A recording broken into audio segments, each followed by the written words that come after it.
জাতীয় নাগরিক কমিটি এই নামে আগামী বাংলাদেশে কোনো রাজনৈতিক রেজিস্ট্রেশন প্রাপ্ত যে দল হয় এরকম হবে না। দল একটা রেজিস্ট্রেশন নাম্বার নিয়ে আত্মপ্রকাশ করে সরাসরি রাজনীতিতে অংশগ্রহণ করে, ভোটের নির্বাচনে যায়, কিন্তু রাজনৈতিক শক্তি যেটি হবে এটি হচ্ছে লিডারশিপ তৈরি করবে আগামী বাংলাদেশে।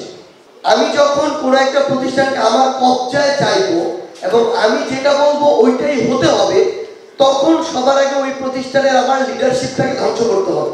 যেমন আমাদের ঐক্যের প্রতীক হিসেবে ছিল এই পুরো অভ্যুত্থানে, আগামীর বাংলাদেশেও সেভাবেই থাকবে।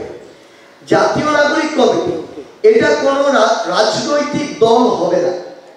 জাতীয় নাগরিক কমিটি এই নামে আগামীর বাংলাদেশে কোনো রাজনৈতিক রেজিস্ট্রেশন প্রাপ্ত যে দল হয় এরকম হবে না। কিন্তু জাতীয় নাগরিক কমিটি একটি রাজনৈতিক শক্তি, দুইটার মধ্যে পার্থক্য আছে। দল একটা রেজিস্ট্রেশন নাম্বার নিয়ে আত্মপ্রকাশ করে সরাসরি রাজনীতিতে অংশগ্রহণ করে, ভোটের নির্বাচনে যায়, কিন্তু রাজনৈতিক শক্তি যেটি হবে এটি হচ্ছে লিডারশিপ তৈরি করবে আগামী বাংলাদেশে।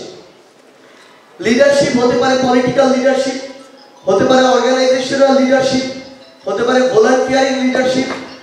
অর্থাৎ বিগত 16 বছরে শেখ হাসিনা এই ফ্যাসিজম প্রতিষ্ঠা করতে গিয়ে, স্বৈরাচার প্রতিষ্ঠা করতে গিয়ে সবচেয়ে গুরুত্বপূর্ণ যে কাজটা করতে হয়, আসলে আমি যখন কোনো একটা প্রতিষ্ঠানকে আমার কবজায় চাইবো এবং আমি যেটা বলবো ওইটাই হতে হবে, তখন সবার আগে ওই প্রতিষ্ঠানের আমার লিডারশিপটাকে ধ্বংস করতে হবে। লিডার হচ্ছে উনি যিনি একটা প্রশ্ন করতে পারে, যিনি দ্বিমত করতে পারে, যিনি আমার কাছে জবাবদিহি চাইতে পারে, কিংবা তার যারা তার সহযোদ্ধা তাদের কাছে জবাবদিহি করতে প্রস্তুত থাকে। কিন্তু যারা আসলে একটা প্রতিষ্ঠানে যেটা বলবে ওইটাই হবে বা হতে হবে এই মানসিকতা ধারণ করে, উনি লিডার না, উনি একজন ফ্যাসিস্ট, স্বৈরাচারী। শেখ হাসিনা প্রত্যেকটা প্রতিষ্ঠানে এই কর্তৃত্ববাদী মনোভাব নিয়ে বিগত 16 বছরে চলেছে এবং বিগত 16 বছরে বাংলাদেশে লিডার তৈরি হয়েছে শেখ হাসিনার দাস, কিংবা শেখ হাসিনার দালাল, কিংবা আমাদের মতো নীরব কিছু দর্শক যারা চুপচাপ সবকিছু সহ্য করে গিয়েছে। সো আমরা আমাদের জায়গা থেকে মনে করি আগামী বাংলাদেশের যে প্রতিষ্ঠানগুলো, ইনস্টিটিউশনগুলো, এগুলোকে যদি আমরা আগামী বাংলাদেশে ডেভেলপ করতে চাই তাহলে আগে আমাদের লিডার তৈরি করতে হবে। এই লিডার তৈরির কাজটা করবে আমাদের জাতীয় নাগরিক কমিটি।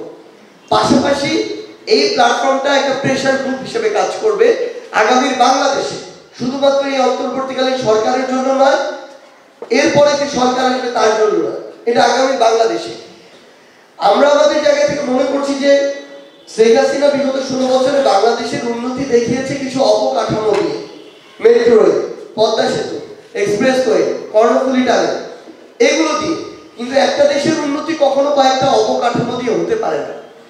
এইরকম কয়েকটা অবকাঠামো বানানোর জন্য একটা টার্মই যথেষ্ট একটা সরকার।